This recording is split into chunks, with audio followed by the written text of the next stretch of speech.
session of the Yuma Union High School District 70 Governing Board to order. If you'll all rise for the Pledge of Allegiance and a moment of silence, Mr. Gonzalez will lead us. I pledge allegiance to the flag of the United States of America and to the republic for which it stands, one nation, under God, indivisible, with liberty and justice for all.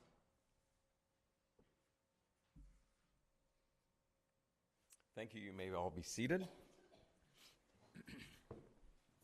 Okay, we have one item on the agenda, and it's to be informed about per pupil funding, the average daily membership. Mrs. Thompson?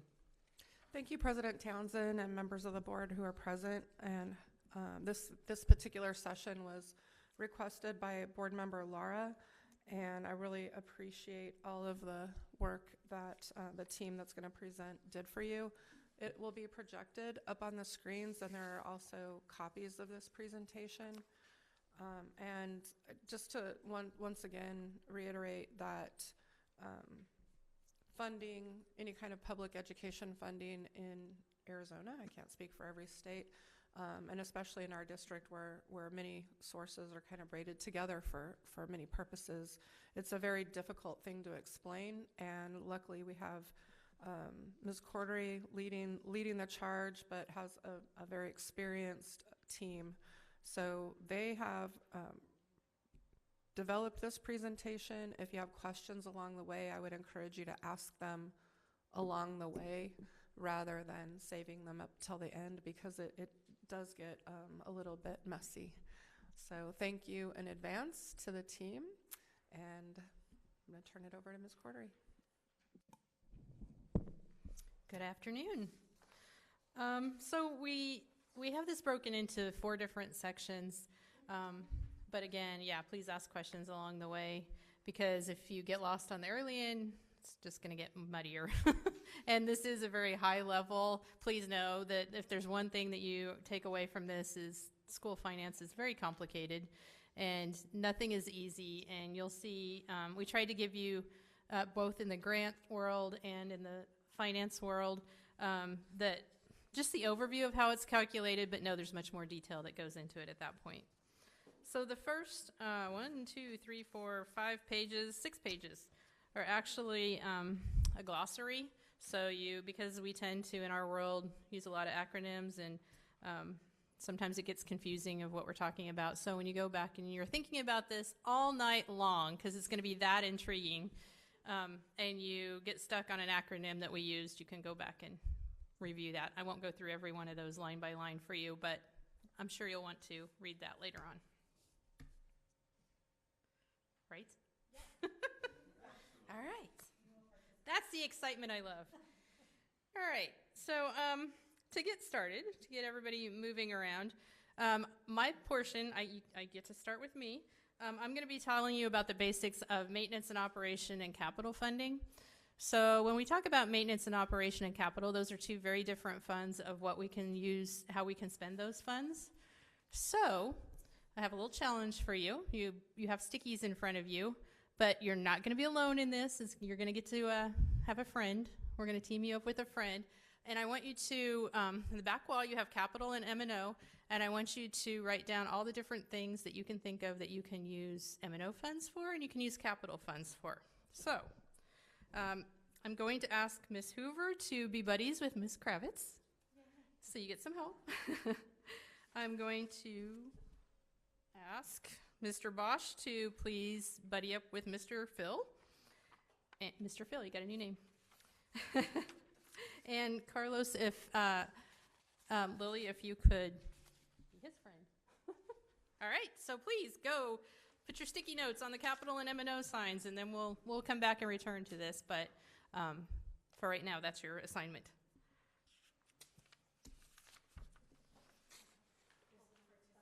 It is.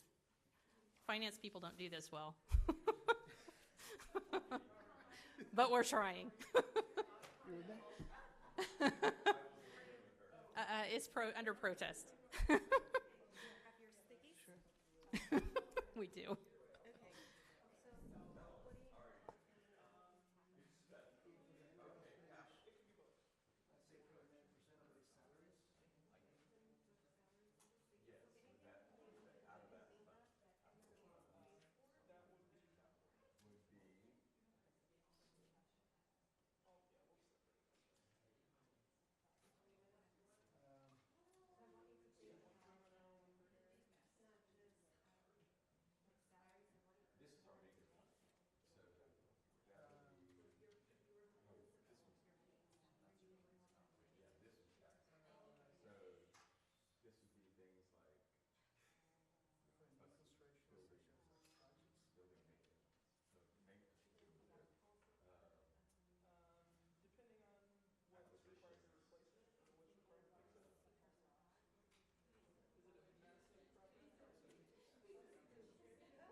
All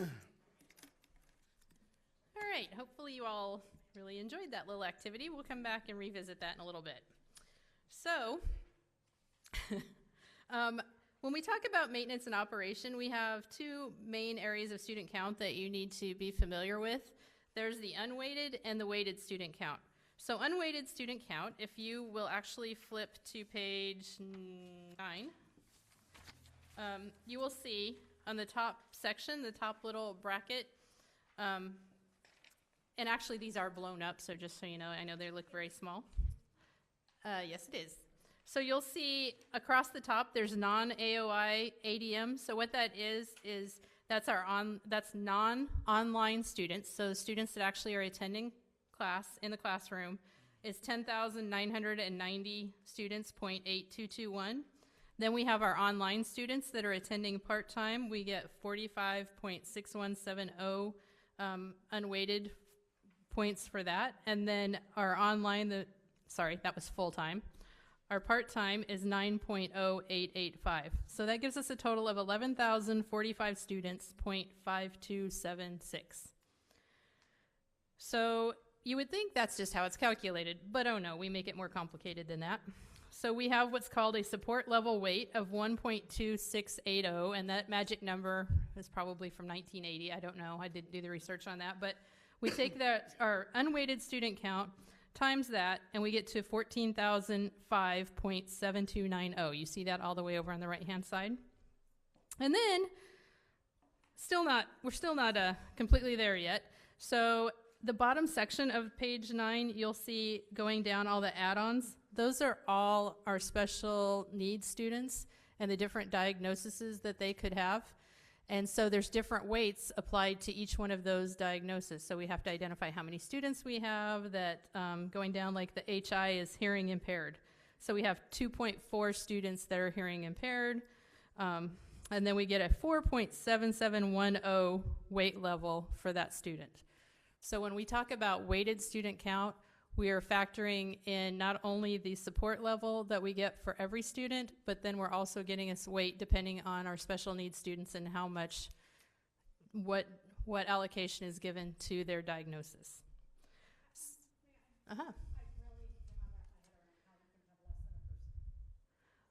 Well, it's not actually on a person. So they're giving you weights for that. It's just a number. It's right. It's like a point in every one of these categories. So we may have a student that doesn't attend full-time. We could have a part-time student.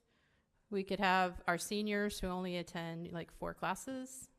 Okay, thank you. Okay, so all of those weights that we just went through total for us as of, when did we do this? This is probably October's. Total 1,774.9996. I have a question. Who establishes the weights? Is that a federal? That's ADE, Arizona our Arizona Department of So it's Education. state, okay. Yes. Okay, so we get through that. And that brings us to a total of, 15,775.919274 on page 10. These are actual budget forms that we use, by the way. This is how we get to these numbers and these calculations. So that is what's known as our total weighted ADM, or average daily membership. So that number now gets multiplied by $4,775.27 per student. So we get an actual per student dollar amount based on the weighted count. So the answer is, so we get 4,775 per student? Per And that's weighted per count, weight. not per student, not per body, per the weighted count. The way to count. Does it go the opposite if we lose a child? Yes. We lose money. And they calculate this every month and they adjust it every month. So our budget could be 75 million this month, and next month it could be 70 million if we lost a lot of students during that time. So it fluctuates, which makes it hard for us to budget, and you still have to pay people, you still have contracts. This slide that's behind me is not here. Oh, yeah, it is on the PowerPoint, yes. Okay. So, then, as if that isn't all interesting enough, we get our audit services. They randomly pull out our audit services and say, okay, we're going to give you that money back. So that's $45,000 in our particular case. And then there is a transportation formula that I'm not even going to go into great detail about. It's based on how many students are eligible to ride the bus, so that are beyond our 2-mile walkout, and how many miles our buses are driving for that. So that all gets us to $4,718,120.49. So let's flip back to page 7. All those things that I just went through get us to our $80,097,592.52 you see on the middle slide. That's our maintenance and operation calculation. That's how we get to our budget that we present to you every June and have you approve. That's our maintenance and operation. So then we get into district additional assistance, which is actually capital. So when we talk about that, so as you know, our maintenance and operation we just walked through is based on weighted student count. Capital is based on unweighted. So they're not even the same. We're not getting funded on the same numbers. So for unweighted, we get $549.33 per unweighted student count, which totals right at $6,067,639.68. In addition to that, going back to 1980, we get an allocation for textbooks for students. So based on that same unweighted count, we get $77.65 per student, per unweighted student count. I can't tell you what book we could buy for $77.65 if we still bought textbooks. And certainly not a whole, for their whole schedule. That might cover one class. But still, it's capital that we get. We're not obligated to spend it on textbooks. It all goes into the same account. It all goes into our capital funding. So when we take those two, add them together, we get $6,925,324, and that is our calculation for our capital.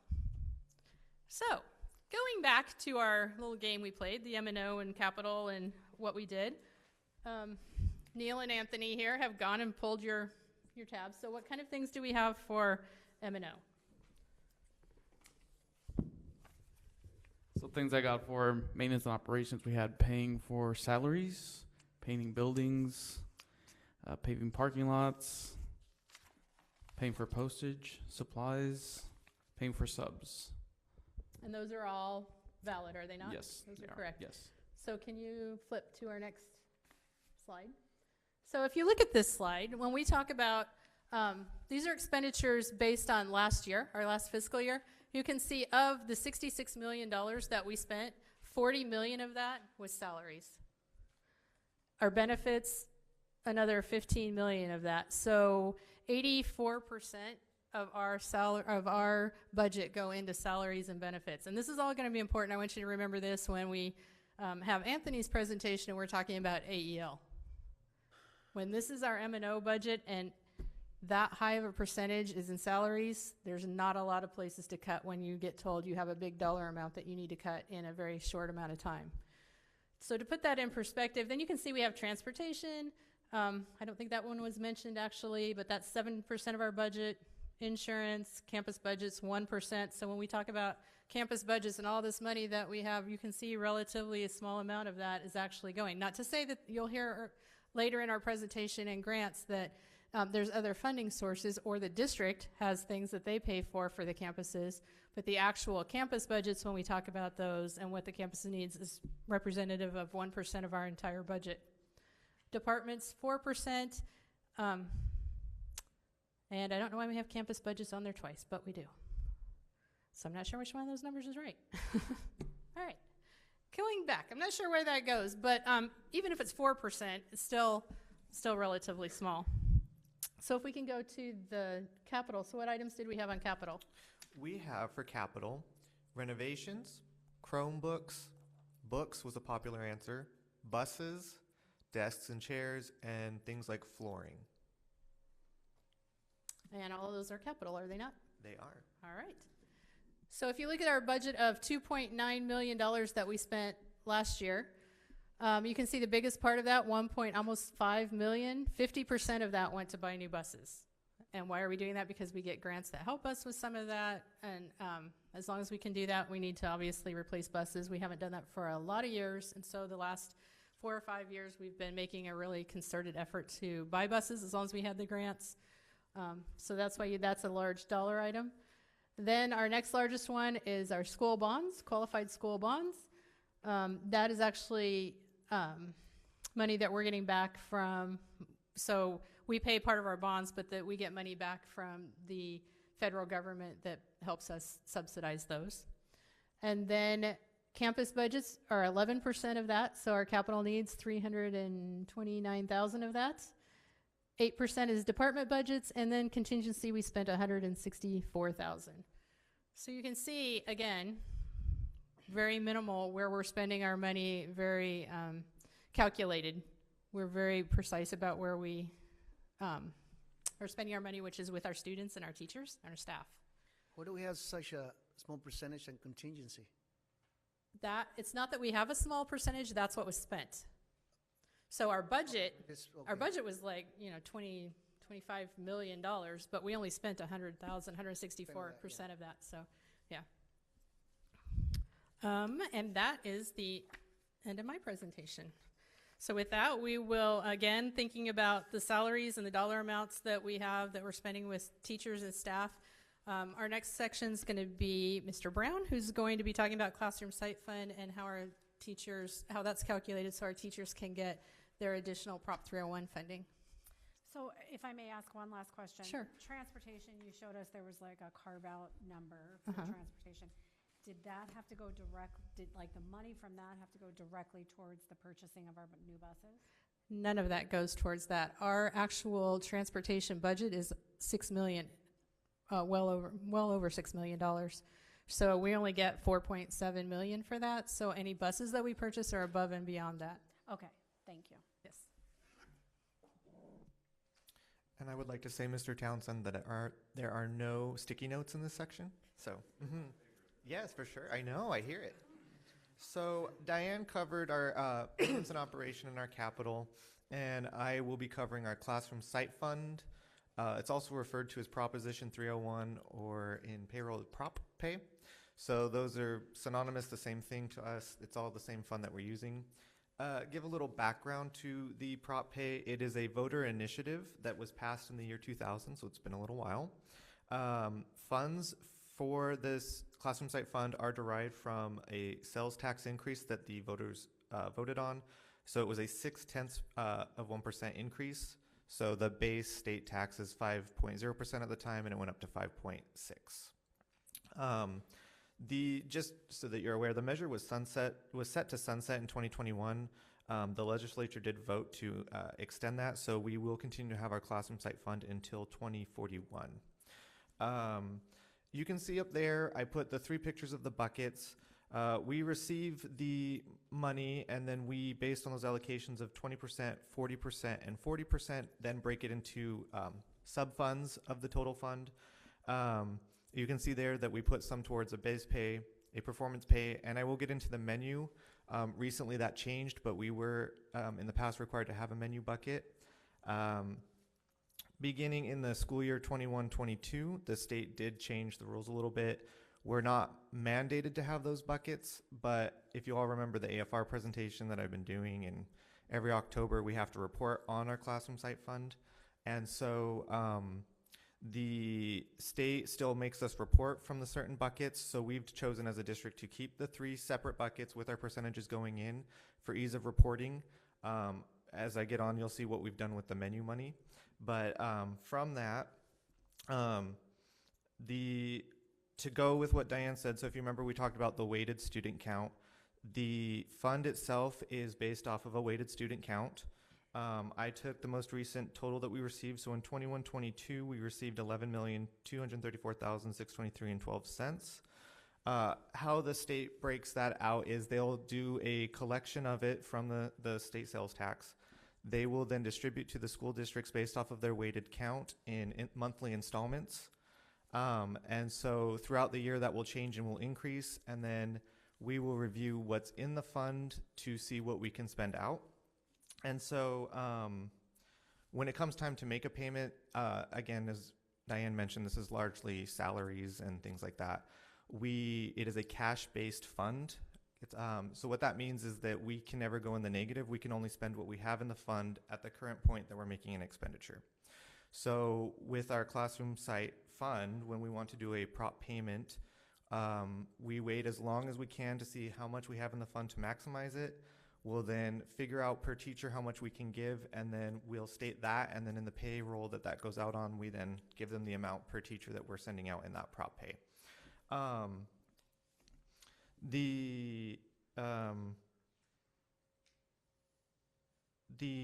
Anthony, if you don't mind going to the next one. So what I have here is the growth of the fund over time. I've charted out, this goes back to 2006, 2007, all the way to last year. You can see that the yellow at the top of the bar was our menu payments. The blue in the middle was the performance pay. And at the bottom there, we have our teacher compensation. So as I mentioned, the menu options were no longer required as of our 21-22 school year. So we opted to take that and maximize the performance pay. A key thing here, there were some thoughts during the pandemic that this sales tax would decrease and things like that, but as you can see, it's been growing constantly. It's a nice little stairway to heaven. But what we did, so that you have the numbers here, is in 2000, for context, in 2006-2007, the base pay that we were giving per teacher was $1,350. In 21-22, we've increased that to $3,750. The performance pay way back when was $2,750. In our last year, we were able to pay out $12,400 per teacher from that performance pay. So as was mentioned, these funds are supplemental to our M&O and our M&O budget when it comes to salaries. So we never build these funds into the salary. We are expected to continue to fund our teachers off of that M&O, and then we can increase what's expected each year based on what we have in the fund. And then that's why we do a base pay that we'll calculate and a performance pay, but they're never directly built into the contract because we're building that off of our M&O. May I interrupt? Mm-hmm. The performance pay, is it just for certificated salaries? Certificated salaries. Does it include administration? No. So it's just teachers? Mm-hmm. Okay. Mm-hmm. You do have to be certified to receive the payment. It is one of the Right, but our qualifications. admin is certified, right? They're just not certified. So not all of them are, not all of our admin, but we just, if you remember for raises this year, we started doing professional growth goals for our admin. And so we now match this, but it's not paid out of the same funds. By law, we can only pay our certified teachers. Also, we can pay counselors, not psychologists, social workers, and some librarians and nurses if they're certified. Okay. So that's all that get out of this fund. Out of this fund? Mhm. Okay, thank you. Certified and have kept their certification current. Thank you, Mrs. Thompson. You're welcome. Thank you. Anthony, if you don't mind going to the next slide. So I wanted to highlight, so the majority of this, as you can see, is our payments directly to teachers, the performance pay, the base pay. We do have a couple positions that we pay out of our classroom site funds. Part of what's built into classroom site fund is a dropout prevention component. So I'm going to highlight the two positions. The first one I'm highlighting is our dropout prevention specialist. As you can see there on the slide, their main goal is to address absences with students. They're trying to identify problems early on to see what we can do to help our students. Their goal then is to, and their responsibility is to meet with parents, discuss what we can do for students, and then they'll work and liaison with our administration at our campuses, counselors, and other teachers to figure out what we can do. And so the number one goal from this position is that we reduce the total number of students dropping out. They are able to triage students to the learning environment that's going to be best for them. So in some instances, we have our Vista High School where that might be a better opportunity for a student who's who's struggling on a large campus to find an opportunity to grow and seek to stay in education and continue with their degree. And then another goal they have is to communicate with the parents and staff and to build a relationship to then improve the attendance and work on that and make sure that it's a whole cohesive part. So again, we do have positions that are paid out of our classroom site fund specifically for that. And then Anthony, the last position that I wanted to highlight is our research and data analyst, which goes hand in hand with dropout prevention. We need someone who's getting good data, knowing what's going on in our district. We want to make sure it's accurate. And so we have a person, they liaison with outside entities. They're collecting all that data, using it for our district to see where our needs are. And as it pertains specifically to our classroom site fund, what can we do with dropout prevention? What does it look like for our students? Are the measures that we're taking, are they working? And so that concludes my part, but that's just a brief overlay of what we do with classroom site fund and how it's funded and we receive it. And just for clarification on those two positions, the Prop 301 committee voted to continue those positions. That's not something that we direct as administration. Anything that Prop 301 goes towards is by that committee, and all positions as well as admin are represented on the committee, but it's with discussion. It's our committee, though. It's not statewide, right? Correct. Okay. Yuma Union Committee. So I am going to turn the time over now to Ms. Deanna Garcia to go over all of our lovely grants. Good evening. I am Deanna Garcia. So the disclaimer for this is the Cliff Notes of the Cliff Notes. For all of these grants, all of them, these are all federal grants. That's what we're going to have a glimpse of today. For all these grants, there's lots of guidance, regulation that we have to follow. Aside that, they all have to be approved by ADE before we can spend the money. So any new item, anything that we're going to do with these funds have to be approved by ADE. Just giving that as a disclaimer, because it is a lot of hoops. So we're going to start with ESSA. And if you see here, it's going to give you a little bit of each grant in each definition. That way you're able to kind of reference as well if you need it. So we're going to start with Title I. Title I, the main purpose of Title I is to give students access to excellent education. Most of the funds should be used to improve instruction in the classroom. So the funds themselves are actually calculated in a almost like a two-pager of data, but they actually collect October 1 count.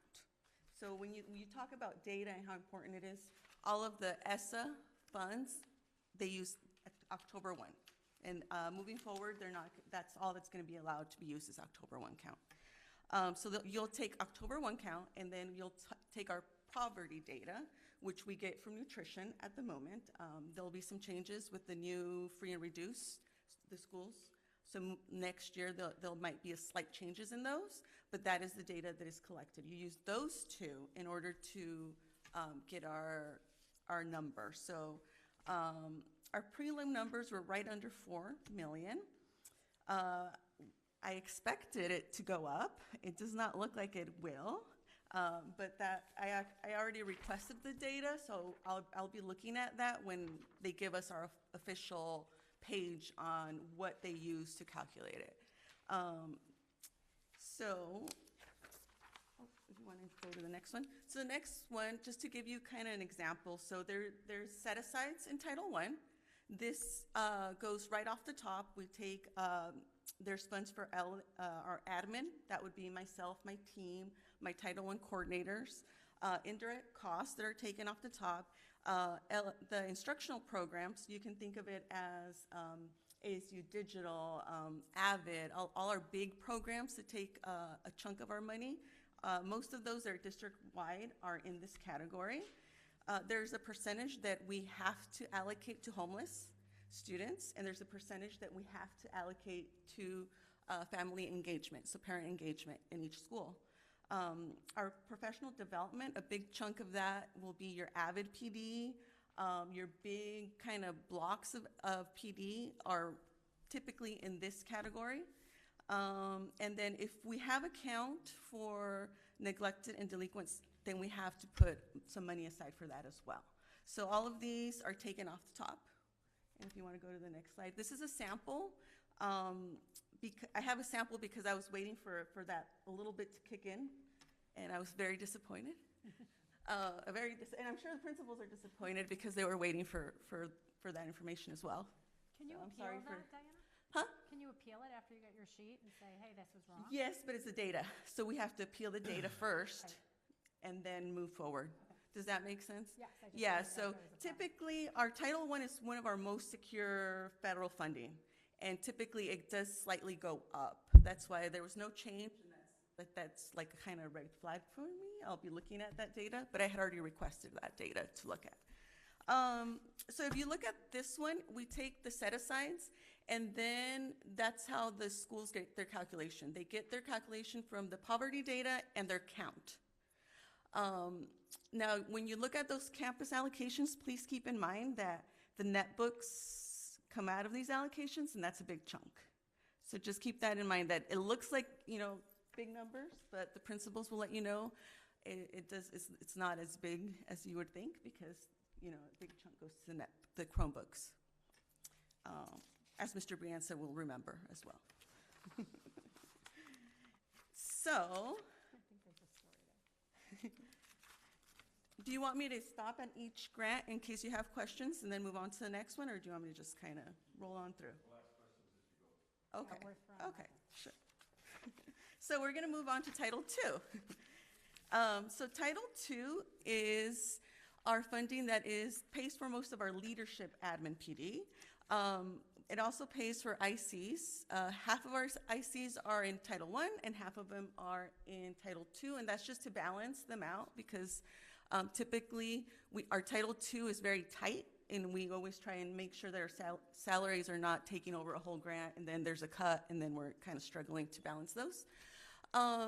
So most of the things that are related to new teachers, training, your admin training is in here, and this is the only grant that allows for recruitment and retention. So that'd be your referral stipends, those kind of things, relocation. So we're going to go to Title IV. And there's a reason that we're going like this, is because I'm giving you the Title ESSA grants. That means all students. And then it'll get tighter as we go. So Title IV, you're going to see that there's 3 buckets that we have to spend funds in. So 20% has to go to well-rounded education. 20% has to go to safe and healthy students. And the rest can be for effective use of technology. So when you look at well-rounded education, we fund half of the social worker for VISTA out of here, because they don't have a social worker grant. We're hoping that will change in the future, but currently they're not in the other grants. So we assist VISTA with that. We also pay for AVID support, which is the coordinators at the campus level, and this is split with another grant. And then this is where actually our director of technology and learning management counts as our effective use of technology, because she's training teachers on a constant basis on Canvas, Ingenuity, all those technology programs that fit right into this grant. I have a question. Sure. So most of the monies, a lot of us probably think that most of the staff gets paid through MNO, but as you're explaining, part of it is through grants, like, social workers, et cetera, like that. So that's nice to know. Yeah, so there's, if a grant allows it and it's a safe grant, meaning that we're not afraid it's going to get cut, then you can look at salaries. But when there's a grant that's very small, or you're afraid that, then you wouldn't put that in there. Right. Mm-hmm. And that's been an intentional change over the last probably 10 years. There used to be several teachers on each campus directly paid out of Title I. But then when the recession came, then you realize that you can't, you have to figure it out. And once you pay, out of M&O, you can't go back to grant. Right. And the same with other programs such as Migrant program, et cetera? It's, Yeah, and I'm going to get to some of the other more specific ones as well. So we're going to move on to rural. So this specific grant is based on the census data. So you have to be counted as low poverty and rural as well. So they take the census numbers, and that's how that is calculated directly. This is our most flexible grant, meaning that we can use it for anything that we can use for Title 1, 2, or 4 is typically what we use. So I was giving you the social worker example. The other half of the social workers paid out of this grant because it would be too much for Vista to pay that out of any other funding. We pay the other average supports out of this one. That way we're splitting the funds and it's not a heavy load in other ones. We also usually pay our Vista Chromebooks out of this one because if Vista was to pay their Chromebooks, they wouldn't have a budget at all in Title I. So that's just kind of a glimpse of what those can be used for. Okay. So I'm going to move to the more restrictive ones, starting with Title III. So that's why it was out of order. So Title III is based on October 1, as you're going to see the kind of everything's based on October 1. EL counts. So students that are learning English in the classroom in the models. So there's only funding for students that are in the classroom in the models, okay? Because there's different kinds of labels. These funds can be used for programs, curriculum, professional development, and we're required to do those 3 things up there. That's why I'm highlighting those. We have to spend money in those 3 areas.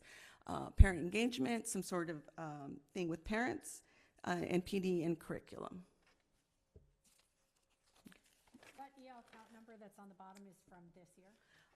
So it is, it's actually based on FY22. This is always going to be lagging kind of data because they take those numbers to fund the next year and they take these numbers to fund the next one. Okay. So right now I can give you some estimates on certain numbers, but it's really after October 1, the data kind of gets cleaned up, and when it's official, that number will be next year's funding. Okay. Does that make sense? And considering our population, I'm sure you're already thinking in your head how many students come to us after October 1. Yeah.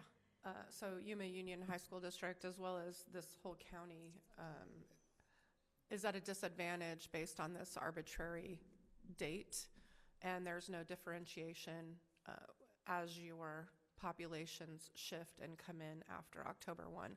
So not only was that a problem for us with our building of Somerton High School and our current counts and the counts, once kids come in after October 1, it's almost like they don't count on any of the state data. I didn't want to get into nitty and gritty, but we used to be able to use 40th day, 100th day for our ESSA grants, and moving forward, AD has stated we have to use October 1 because it meshes with their AAZ ed data and their programs. How do we change that? How does that get changed? It won't. That is not the answer I wanted. It's up to the state. So we have to follow the most restrictive rule if you go into the law. So the state is kind of like our third-party vendor. They take a 2%, and they get to tell you and add on. So the federal level gives you these rules, they get to add on. I didn't want to give that example, and but there's no RFP process to pick a different state department. So that they are our third-party vendor. I mean, I don't want to, that's really what it kind of.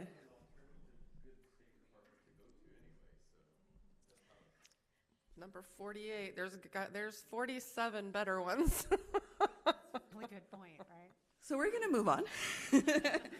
Dan is a much more positive person. There were certain things I didn't want. I was like, if we get to there, we'll discuss it. But if it doesn't, then we'll keep it nice and clean. Migrant education is our next one. So when we talk about restriction, this is another one where it's very strict what we can use the funds for. That is our count, but this one's actually lagging data. So they take data from 2 years, and that October 1st? No, they don't. They don't use October 1st. They have an official September count, but they're finishing up September account from last year, and that gets used. So in 2 years, it kind of gets, yeah. So they don't do like December? No. Should have brought chocolate. And those are the different categories, and they get different percentages based on those categories. We do have staff out of Migrant, our advisors are out of Migrant, our liaison, our coordinator, we have data people as well. And to be clear, our staff is at work in the building for our migrant education department. And out in the field. What about some of the instructional aides, they get paid through Migrant as well? No, our district does not have instructional aides out of Migrant. Okay. So we can move on to homeless education. So this specific grant, it's a sub-grant based on our count, and we apply every 3 years for it. It is used to support students that are homeless, and this is to pay some of those things that we can't pay out of Title I. So for example, we can pay for them to help them get an ID, to get bus passes, a variety of things depending on each case. So we would be up next year for the reapplying of this grant based on the data. Right now, we're in the 90s. Well, we were in the 90s last year. 73 is still pretty high for us at this point in time. But it's kind of hard to have McKinney-Vento data because you can be approving a student at any time during the year. So you can, have end the semester at one number, and in May we can have a huge number, and there's not a lot of local supports for homeless students at our group of age. I probably gave you too much on that. We're going to move on to IDA. So IDA is funds for special education, supplemental and to kind of off-cost the high cost of having special education. Also based on October 1 count, and that number there is our current not official count, just so if you wanted a reference. For this one, there's a complicated base year from 1999, and then they take your population, your poverty, and a count.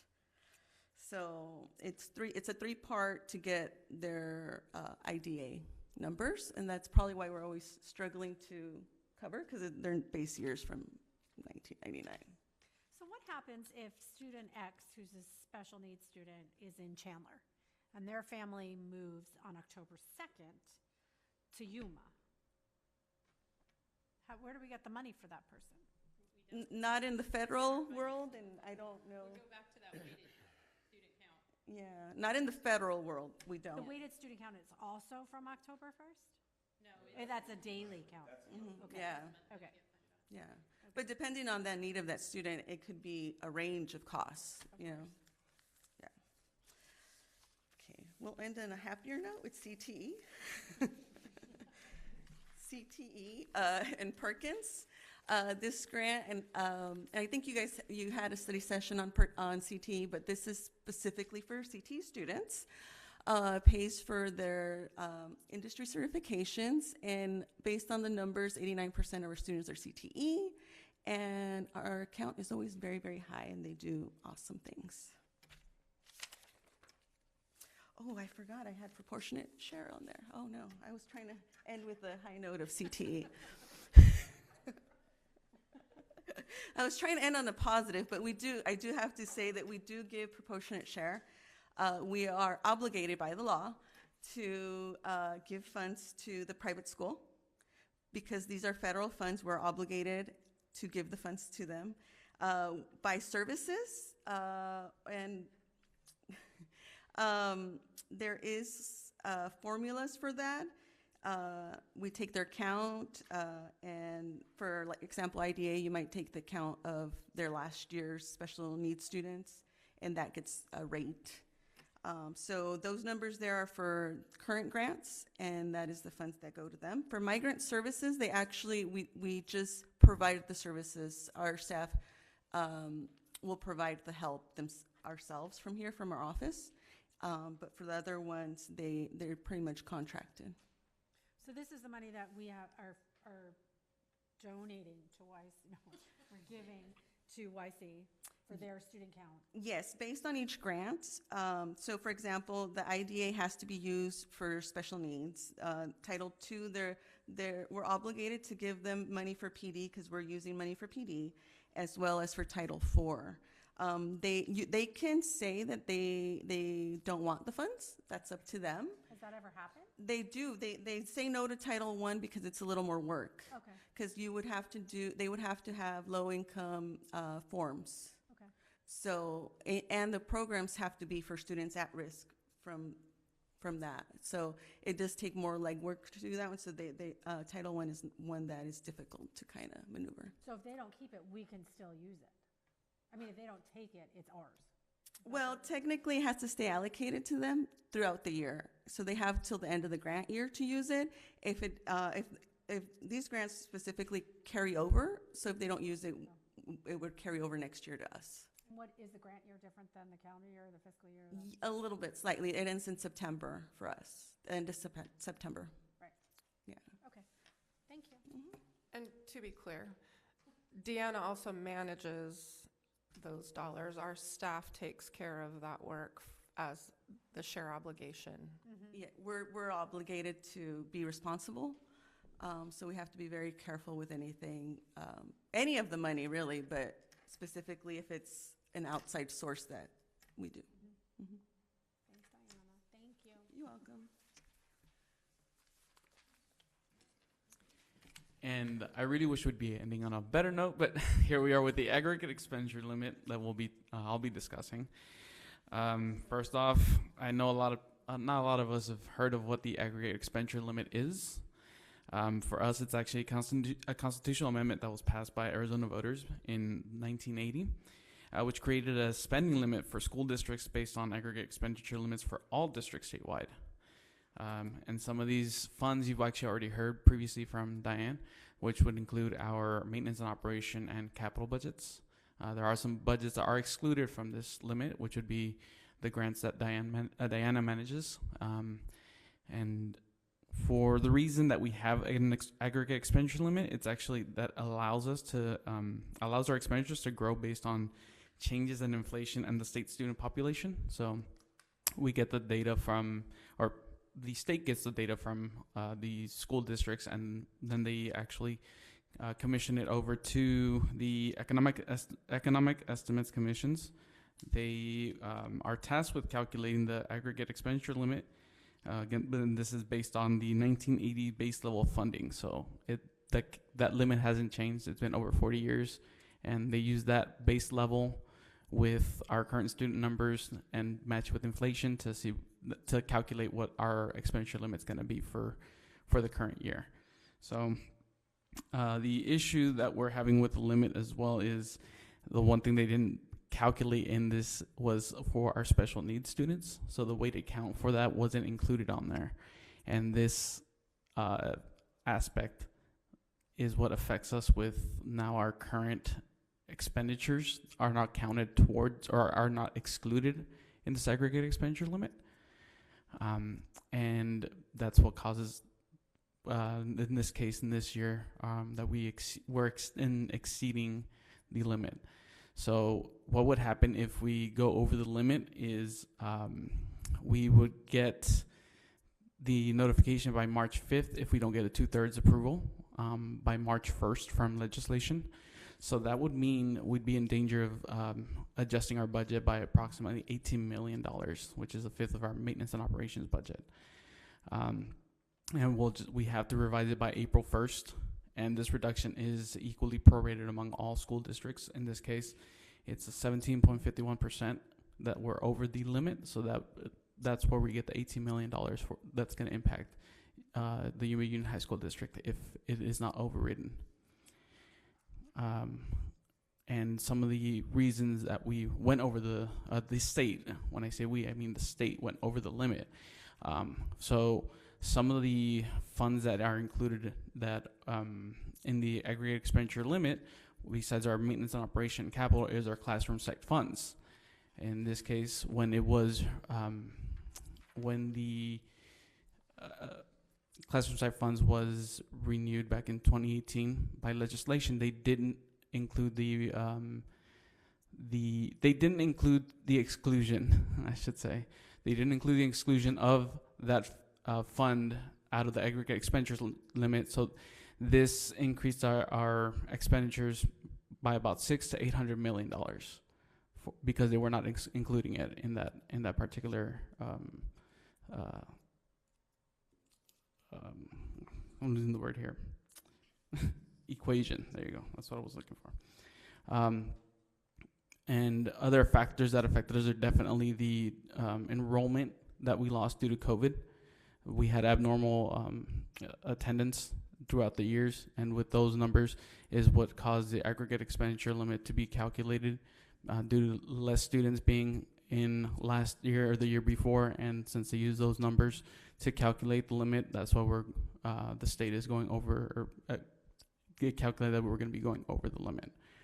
And then they also included, they restored district additional assistance that were cut back in the recession.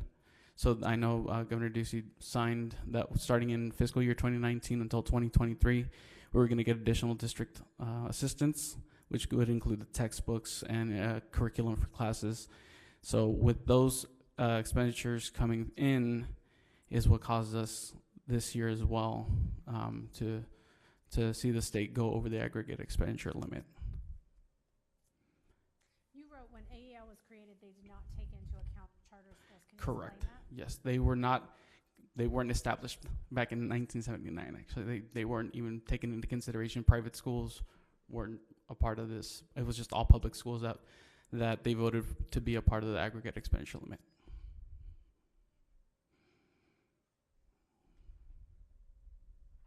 Thank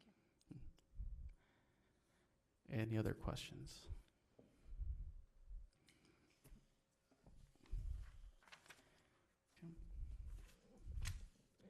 That would conclude our session. Next time. Any other questions? I just want to thank you guys for taking the time. I know this is like a special meeting. You know, I feel sad that the person that asked for the meeting is not here for this session. I hate to say that, but, you know, but it's a lot of, it's very informative, so I really appreciate you guys taking the time to do this. Thanks for always answering our questions. It was a very good presentation. I appreciate it also. Is this going to be on a YouTube or something that people can view? It is, in fact, when we close the meeting, I will put it, it is currently on YouTube, and when we close the meeting, I'll also put it on the website. Okay, In both places, live at 5:30. good. So we can refer to people to that. Okay. Yeah, for sure. Why? So I can talk your language? Okay. Mrs. Thompson, anything else? Just want to thank the team for all of the work that went into trying to explain and did such a fabulous job putting it in our terms. Those of us not in the finance department, but I hope now when people say, well, you know, schools are funded and how they're funded and try to make it so simple, this is just a glimpse. And just really appreciate all the work when we keep a very, very slim staff to do all of this. And they're brilliant. So thank you. Can we get the slides emailed to us so I could kind of blow them up and actually look at them? Sure. Thank you. Thank you. Okay, is there anything else? Is there a motion to adjourn? So moved. All in favor say aye. Aye. Opposed? We are adjourned. Thank you all very much. Thank you, everybody, for being here.